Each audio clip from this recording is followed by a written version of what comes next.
Hello friends, மைக்ரோசாஃப்டோட power by சீரீஸில் போன வீடியோவில் எப்படி ட்ரீ மேப் கிரியேட் பண்ணுறது அப்படிங்கிறத பற்றி பார்த்தோம். இந்த வீடியோவில் நம்ம ஸ்லைசர்ஸ் எல்லாம் நிறைய கிரியேட் பண்ணி வச்சுருக்கிறோம். ஒரு 3 ஸ்லைசர்ஸ் கிட்ட. இந்த ஸ்லைசர்ஸ்லாம் நான் நிறைய டிஃப்ரெண்டான ஃபில்டர் ஆப்ஷன் மாதிரி இருக்கும். இப்போ இந்த டேட் வைஸில் பார்த்தீங்கன்னா, இப்போ ஒரு 5 நாளோட டேட்டு இருக்குது.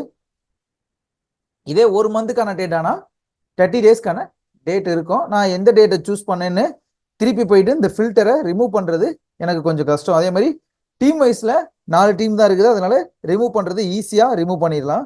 பட் ஆனால் ஒரு 3 டீமை சூஸ் பண்ணிட்டு இங்கே போய் ஒரு 5 டேட்டை நம்ம சேஞ்ச் பண்ணி பார்க்கறது, தென் மாடல் வைஸ் படி நம்ம இதை ஸ்லைசரை மாற்றி பார்த்தோம்னா இது எல்லாத்தையும் ஒரே டயத்தில் எப்படி எல்லா ஃபில்டரையும் ரிமூவ் பண்ணுறது அப்படிங்கிறத பற்றி தான் நம்ம இந்த வீடியோவில் பார்க்க போகிறோம். வாங்க ஃப்ரெண்ட்ஸ், வீடியோக்குள்ளே போகலாம்.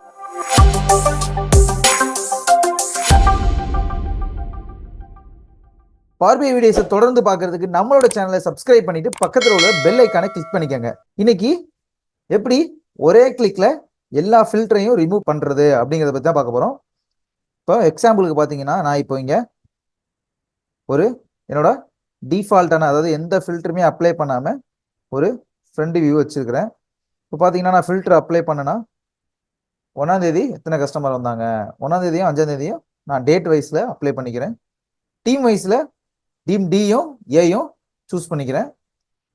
1ஆம் தேதி 5ஆம் தேதியில் டீம் டியும் ஏயும் எப்படி பர்ஃபார்மன்ஸ் பண்ணிக்காங்க, அதில் மாடல் 1 மட்டும் எவ்வளோ ஃபோக்கஸ் பண்ணியிருக்காங்க அப்படிங்கிற டீட்டெயில்ஸை இந்த மாதிரி ஃபில்டர்ஸ் எல்லாம் அப்ளை பண்ணி வச்சுருக்கேன்.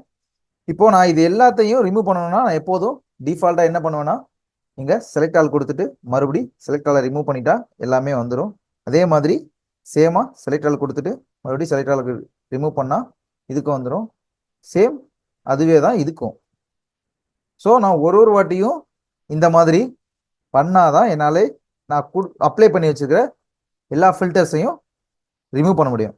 இப்போ இங்கே சிம்பிளாக 3 ஃபில்டர் தான் இருக்குது. தென் நீங்கள் பெரிய ஒரு டேஷ்போர்ட் ரெடி பண்ணும்போது உங்களுக்கு 5, 6 உங்களோட நீடுக்கு தேவை மாதிரி நீங்கள் ஃபில்டர்ஸ் கிரியேட் பண்ணுவீங்க.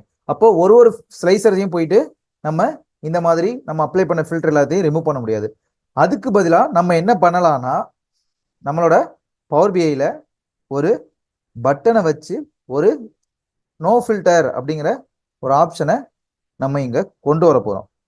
எப்படி கொண்டு வரதுன்னா, வியூவில் போயிட்டு புக் மார்க்ஸில் ஆடு கொடுத்து ஒரு புக் மார்க்கை கிரியேட் பண்ணிக்கிறேன். இந்த புக் மார்க்கு கிரியேட் பண்ணும்போது நான் இப்போது எந்த ஒரு ஃபில்டருமே அப்ளை பண்ணாமல் நோ ஃபில்டர் அப்படிங்கிற ஒரு புக் மார்க்கை கிரியேட் பண்ண போகிறேன். இல்லைன்னா நீங்கள் ஒரு 2 டீமை மட்டும் சூஸ் பண்ணி வச்சுட்டு ஒரு புக் மார்க்கை கிரியேட் பண்ணீங்கன்னா, நீங்கள் அந்த புக் மார்க்கை சூஸ் பண்ணும்போது அந்த 2 டீமோட டேட்டா மட்டும் எப்போதும் உங்களுக்கு வர்ற மாதிரி இந்த புக் மார்க்கு வேலை செய்யும். எனக்கு தேவை, நான் வச்சிருக்கிற எல்லா ஃபில்டரையும் ரிமூவ் பண்ணுறதுக்கு எனக்கு ஒரு புக் மார்க் தேவை. ஸோ அதனால் நான் எந்த ஒரு ஃபில்டருமே அப்ளை பண்ணாமல் ஃபஸ்ட் ஒரு புக் மார்க்கை கிரியேட் பண்ணிக்கிறேன். இந்த புக் மார்க்கோட நேமை ரீநேம் பண்ணிக்கிறேன், நோ ஃபில்டர்.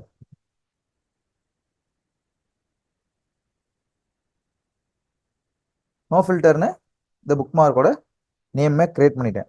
தென் நான் என்ன பண்ண போறேன்னா, இதை இங்கே ஒரு பட்டன் ஆட் பண்ணி அதில் இந்த ஆக்ஷனை நான் இம்ப்ளிமெண்ட் பண்ண போகிறேன். அதுக்கு நான் என்ன பண்ணணும்னா, ஃபஸ்ட்டு ரிப்போர்ட் பேஜில் கிளிக் பண்ணிக்கிறேன், புக் மார்க்கை க்ளோஸ் அப் பண்ணிக்கிறேன். பண்ணிவிட்டு இன்சர்ட் கொடுத்து ஃபஸ்ட்டு ஒரு ஷேப்பை நான் எடுத்துகிட்டு வரேன். எனக்கு ஒரு ரெக்டாங்கிள் ஷேப் தேவைப்படுது, அதனால் ஒரு ரெக்டாங்கிள் ஷேப்பு எடுத்துகிட்டு வரேன். எடுத்துகிட்டு வந்து இங்கே ப்ளேஸ் பண்ணிக்கிறேன். எனக்கு இங்கே நான் ஃபில்டர் வேணும், உங்களுக்கு எங்கே வேணுமோ நீங்கள் அங்கே வச்சுக்கலாம். தென் நான் இதில் என்ன பண்ண போகிறேன்னா, ஒரு இமேஜை இன்சர்ட் பண்ண போகிறேன். ஓகே, நான் ஒரு நோ ஃபில்டர் அப்படிங்கிற மாதிரி ஒரு ஐக்கான் உள்ள ஒரு இமேஜை நான் ஆல்ரெடி டவுன்லோட் பண்ணிட்டேன். ஸோ நீங்கள் உங்களுக்கு என்ன இமேஜ் ஹோம் ஐக்கான் வேணும்னா ஹோம் ஐக்கான் இமேஜ், பேக் போகிறதுக்கு பேக் போகிற இமேஜ், அது மாதிரி நீங்கள் யூஸ் பண்ண போகிற புக் மார்க்குக்கு ஏற்ற மாதிரி நீங்கள் ஒரு ஃபில்டர் கிரியேட் பண்ணிக்கலாம். அதுக்கு நான் அதை ப்ளேஸ் பண்ணிட்டேன். தென் இந்த பேக்ரவுண்ட் கலரை இதுக்கு நான் சேஞ்ச் பண்ணிக்கிறேன். ஃபர்ஸ்ட் இந்த ஷேப்புக்கு ஃபார்மெட்ஸில் போயிட்டு ஸ்டைலில் சரி கொஞ்சம் மூவ் பண்ணிட்டு இந்த பேக்ரவுண்ட் கலரை முதல்ல நான் ஷேப்போட ஸ்டைலில் போயிட்டு கலரில் போயிட்டு ஒயிட் கலரை நான் சூஸ் பண்ணிக்கிறேன். சூஸ் பண்ணிட்டு க்ளோஸ் பண்ணிடுறேன். தென் இதை எடுத்துட்டு போயிட்டு நான் அதில் கரெக்டாக பிளேஸ் பண்ணிக்கிறேன். ஏன்னா கரெக்டாக பிளேஸ் ஆயிடுச்சு. நான் இப்போ கிளிக் பண்ணும்போது இந்த மேலே உள்ள அந்த இமேஜ் தான் கிளிக் ஆகும். ஸோ இந்த இமேஜுக்கு நான் ஆக்ஷன் கொடுக்க போகிறேன். இதில் லெஃப்ட் கிளிக் பண்ணி ஃபார்மட் இமேஜில் போயிட்டு ஆக்ஷனை ஃபஸ்ட்டு ஆன் பண்ணிக்கணும். ஆக்ஷனை ஆன் பண்ணிட்டு தென் அதோட ட்ராப் டவுனை எக்ஸ்பேண்ட் பண்ணிட்டு அதில் ஆக்ஷனில் இப்போ பேக் இருக்குது டிஃபால்ட்டாக. எனக்கு என்ன வேணும்னா நான் ஒரு புக் மார்க் கிரியேட் பண்ணிக்கிறேன். அந்த புக் மார்க்கை சூஸ் பண்ணிக்கிறேன். கீழே வந்து டைப்பில் புக் மார்க்கை சூஸ் பண்ணிவிட்டு கீழே புக் மார்க்கில் நோ ஃபில்டர் அப்படின்னு ஒரு புக் மார்க்கை நான் சூஸ் பண்ணிட்டேன்.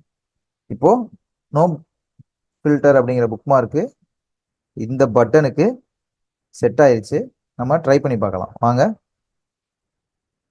இதை க்ளோஸ் ஆஃப் பண்ணிக்கிறேன். இப்போ நான் ஒரு மாடல் வைஸில் எனக்கு ஒரு 2 மாடலை நான் சூஸ் பண்ணிக்கிறேன். சூஸ் பண்ணிட்டேன்.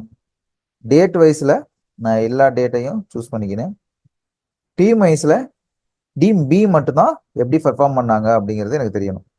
ஸோ இது எல்லாத்தையுமே நான் ரிமூவ் பண்ணனா மறுபடியும் முதல்ல பண்ண மாதிரி நான் அப்படி தான் போய் பண்ண முடியும். இப்போ நான் ஒரு சிங்கிள் கிளிக்கில் எப்படி பண்ணுறேன்னு பாருங்கள். Control plus click. இப்போ ஒரு சிங்கிள் கிளிக்கில் நான் என்னோட எல்லா ஃபில்டர்ஸ் எல்லாத்தையுமே நான் ரிமூவ் பண்ணிட்டேன். அதாவது இந்த ஸ்லைசர்ஸ்க்கு மட்டும் இது யூஸ் ஆகாது. நம்ம பேஜில் வேறு என்ன பண்ணியிருந்தாலும் அது யூஸ் ஆகும். இப்போ பார்த்தீங்கன்னா இந்த எஸ் சொன்ன கஸ்டமரோட டீட்டெயில்ஸ் மட்டும் நான் தான் சூஸ் பண்ணி வச்சுக்கிறேன். இப்போ ஒரு சிங்கிள் கிளிக்கில் அதை ரிமூவ் பண்ணால் கூட அது ரிமூவ் ஆகிடும். இப்போது சேல்ஸ் கன்சல்டன்ட் இந்த முருகானந்தம் அப்படிங்கிற ஒரு அட்டன் பண்ண கஸ்டமர்ஸோட டீட்டெயில்ஸ் மட்டும் பார்க்கறதுக்கு நான் அதை கிளிக் பண்ணி வச்சுக்கிறேன். இந்த 14 மட்டும்தான். இப்போது இதை என்னால் ரிமூவ் பண்ணணும்னா கூட நான் கண்ட்ரோலை பிடிச்சி கிளிக் பண்ணால் அந்த ஃபில்டரோ இல்லை சில அங்கே நம்ம யூஸ் பண்ணிக்கிற ஸ்லைசரோ ரிமூவ் ஆகிடும். எப்படி நம்ம ஹோம் பேஜுக்கு வந்துடும். ஓகே ஃப்ரெண்ட்ஸ், எப்படி புக் மார்க்கு கிரியேட் பண்ணுறது அப்படிங்கிறத பற்றி இன்னைக்கு நம்ம பார்த்தோம். நெக்ஸ்ட் பவர் BI வீடியோவில் சந்திக்கலாம். தேங்க்யூ.